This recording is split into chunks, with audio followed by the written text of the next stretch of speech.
వైసీపీలో వారికి నో అన్న బోర్డు కనిపిస్తోందా? ఇదే పార్టీలో చర్చగా ఉంది. వైసీపీలో ఎంత పెద్ద నాయకులు ఉండేవారు, పునాది నుంచి ఉన్న నేతలు ఉండేవారు. అయితే వారంతా కూడా వరుసగా క్యూ కట్టేశారు. వైసీపీ ఓటమి పాలైన తర్వాత వారు గేటు దాటేశారు. తమ సొంత ప్రయోజనాలను చూసుకున్నారు అని విమర్శలు వైసీపీ నుంచి వచ్చాయి.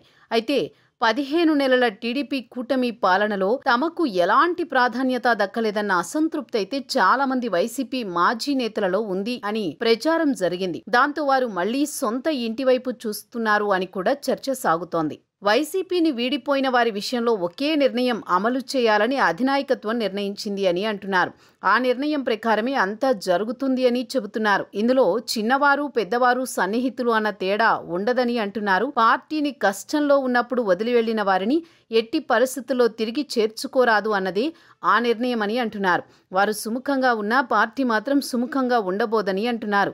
అధినేత జగన్ అయితే ఖచ్చితంగా ఉంటున్నారు అని చెబుతున్నారు. పార్టీని వీడి వెళ్లిన వారిని వెనక్కి తెచ్చి మళ్లీ పార్టీలో కీలకం చేస్తే క్యాడర్ మనోభావాలు దెబ్బతింటాయని అధినాయకత్వం భావిస్తోంది అంటున్నారు. అందువలనే వారిని చేర్చుకోరాదని అంటోంది. ఒకసారి పార్టీ గేటు దాటి బయటకు వెళ్లిన వారు ఎంత పెద్ద లీడర్లైనా, జగన్కి బంధువులైనా ఇక వైసీపీలోకి తిరిగి అడుగు పెట్టలేరన్న గట్టి సందేశాన్ని పార్టీ ఇవ్వబోతోంది. వైసీపీ వీక్గా ఉన్న చోట కొత్త వారిని ప్రోత్సహించాలని పార్టీ నిర్ణయం తీసుకుంది అంటున్నారు.